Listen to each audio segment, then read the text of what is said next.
जय हिंद दोस्तों, वंदे मातरम।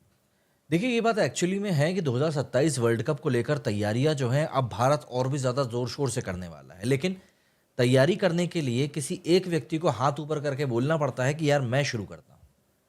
हमने अभी अभी चैंपियंस ट्रॉफी जीती, इसका मतलब ये नहीं है कि हम लोग आराम कर सकते हैं, बल्कि हम लोगों को 2027 की तैयारी शुरू करनी पड़ेगी। 25 मार्च आ चुका है 25 का, और 2026 के बाद में से 2027 है। तैयारी तो करनी पड़ेगी। और गौतम गंभीर ने इस बार एक ऐसी चाल चल दी है जिसको कि सुनकर हर कोई हक्का बक्का रह जाएगा। बंदे ने कहा है कि भैया, अब इंग्लैंड वाले अपनी टेस्ट पिच को फुटबॉल ग्राउंड बना देंगे अगर उनको पता चल गया कि यार ये गंभीर क्या करने वाला है। मतलब भाई, अभी आईपीएल के धमाके का बड़ा थोड़ा रोस्ट लेने का टाइम आ चुका है, लेकिन नहीं, गौती भाई ने सोचा कि यार रेस्ट लेने का कोई मूड नहीं है, फ्यूचर सेट करने का टाइम अब आ चुका है। और फ्यूचर सेट करने के लिए गंभीर सीधा इंडिया ए के साथ इंग्लैंड जा रहे हैं। अब सवाल ये उठता है कि गंभीर आखिर वहां ऑब्जर्वर बन के जा रहे हैं या फिर कोई सीक्रेट मिशन के ऊपर जा रहे हैं। अब आपको पूरी कहानी बताता हूं। दरअसल सीन ये है कि जून के महीने में इंडिया और इंग्लैंड के बीच में 5 टेस्ट मैचेस की सीरीज होने वाली है। पहला टेस्ट मैच जो है वो 20 जून को लीड्स में होगा। लेकिन भाई, उससे पहले गंभीर ने डिसाइड किया है कि वो इंडिया ए के साथ में इंग्लैंड जाके जितने भी रिजर्व प्लेयर्स हैं उनको देखेंगे और परखेंगे। मतलब एकदम वो जासूसी वाला जो मोड होता है ना, वो बंदे का ऑन है। अब ऐसा तो है नहीं कि गंभीर बस इंग्लैंड के वेदर को एंजॉय करने के लिए जा रहे हैं, नहीं। इसके पीछे एक सॉलिड सा प्लान। गंभीर को इंडिया के रिजर्व प्लेयर्स को क्लोजअप से देखना है कि भाई किस बंदे को फ्यूचर का रोहित या फ्यूचर का कोहली या फ्यूचर का बुमराह या फ्यूचर का कुछ भी बनाया जा सकता है। मतलब बात क्लियर है कि गंभीर फ्यूचर के वर्ल्ड कप के बाद फ्यूचर के वर्ल्ड कप को लेकर टीम के ब्लूप्रिंट बनाने के ऊपर काम शुरू कर चुके हैं। अब सवाल यह आता है कि इंडिया ए से ही आखिर इतना प्यार क्यों? तो टाइम्स ऑफ इंडिया की जो रिपोर्ट है उसके हिसाब से गंभीर को लगता है कि इंडिया ए के टूर्स को रिवाइव करना बहुत ज़्यादा ज़रूरी है। द्रविड़ के एनसीए छोड़ने के बाद इंडिया ए के टूर्स एकदम शैडो बैन हो चुके हैं। सिर्फ मार्की सीरीज के लिए ही ये हो रहे हैं। तो ऐसे में गंभीर ने यह सोचा है कि अगर सीनियर टीम को वर्ल्ड कप जिताना है तो नए प्लेयर्स को प्रॉपर ग्रूमिंग तो देनी ही पड़ेगी और समय भी देना पड़ेगा। और इसीलिए गंभीर ने अपनी खुद की पढ़ाई इसको लेकर शुरू कर दी। भाई को रिजर्व पूल के प्लेयर्स को संभालना है और ये देखना है कि कौन प्रेशर हैंडल करेगा और कौन इंग्लैंड के स्विंग्स पे आउट होगा और कौन एकदम फियरलेस खेलकर मौका पड़ने पर छक्के लगाने से डरेगा नहीं। भाई, गंभीर के प्लान को समझना कोई बहुत बड़ी तोप बात नहीं है, लेकिन हाँ, एक कदम उठाने वाला बंदा गंभीर वाकई में दिखाई दे रहा है। अब यहाँ पर कंफ्यूजन यह है कि भैया गंभीर वहां पर एक कोच के तौर पर जा रहे हैं या सिर्फ ऑब्जर्वर के तौर पर।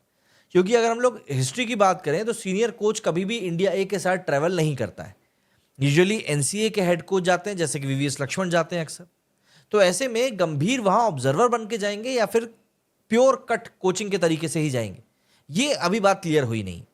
लेकिन जो बंदा 2011 के वर्ल्ड कप के फाइनल में प्रेशर में छक्का मार सकता है, उसके लिए ऑब्जर्वर बनना या कोच बनना दोनों एक ही बात है। एक बार ड्रेसिंग रूम में बंदा घुस गया तो फिर मतलब गंभीर अपनी टैक्टिकल माइंड से इंग्लैंड के बॉलर्स के सपने खराब कर ही देगा। अब देखिए, ये सब प्लानिंग जो है 2027 के वर्ल्ड कप के लिए हो रही है। गंभीर का गोल यही है कि जो भी प्लेयर्स अभी इंडिया ए के साथ परफॉर्म कर रहे हैं वो फ्यूचर में इंडिया के सीनियर टीम के कोर मेंबर्स बन सकते हैं। मतलब अभी साई सुदर्शन, करुण नायर, सरफराज खान, अभिमन्यु ईश्वरन जैसे जो प्लेयर्स हैं वो एकदम फुल फॉर्म में अगर हैं तो उनको प्रूव करके दिखाना पड़ेगा कि नहीं यार, मैं फॉर्म में हूं। क्योंकि गंभीर खुद वहां पे होंगे। अगर एक छोटी सी भी गलती वहां पर हुई तो ड्रेसिंग रूम से सीधा आपको घर भेज दिया जाएगा। गंभीर का फंडा एकदम सिंपल है कि परफॉर्म करो या घर जाओ। अब इस प्लानिंग के पीछे एक रीजन ये भी निकल कर आ रहा है कि इंडिया अपनी लास्ट के 2 टेस्ट सीरीज को बहुत बुरी तरह हारा है। ऑस्ट्रेलिया ने ऑस्ट्रेलिया में हराया और न्यूजीलैंड ने हमें घर आके हरा दिया। तो जी, गंभीर को ये समझना पड़ेगा कि सिर्फ सीनियर प्लेयर्स के भरोसे तो बैठ नहीं सकते। रिजर्व पूल को भी रेडी करके रखना पड़ेगा और बैकअप प्लेयर्स को रेडी रखने के लिए उनके माइंडसेट को उस तरीके से डेवलप भी करना पड़ेगा।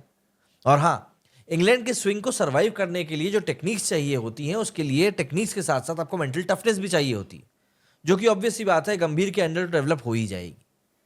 अब मुद्दा यह आ जाता है कि गंभीर के अंडर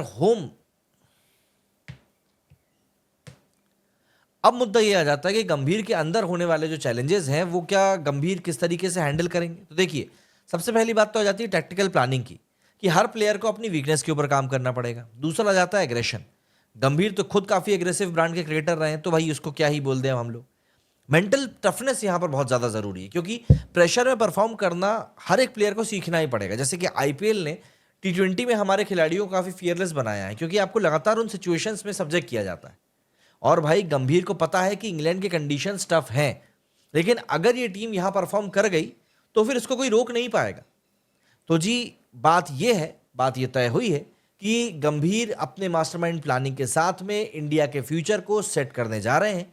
लेकिन सवाल ये भी है कि क्या वाकई में साई सुदर्शन, करुण नायर, सरफराज खान जैसे प्लेयर्स प्रेशर हैंडल कर पाएंगे? क्या गंभीर वहां ऑब्जर्वर बन के जा रहे हैं या कोचिंग शुरू कर देंगे?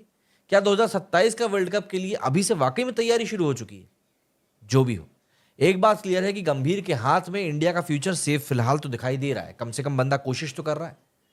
कमेंट सेक्शन में जाकर आपको भी अपनी राय यही रखनी है कि भाई क्या लगता है आपको कि क्या गंभीर वहां पर सही काम कर रहे हैं? याद रखना, नहीं तो गंभीर खुद आके आपको वहां पर बैटिंग प्रैक्टिस कराएंगे। चलिए, इस वीडियो में फिलहाल इतना ही। जय हिंद, जय भारत।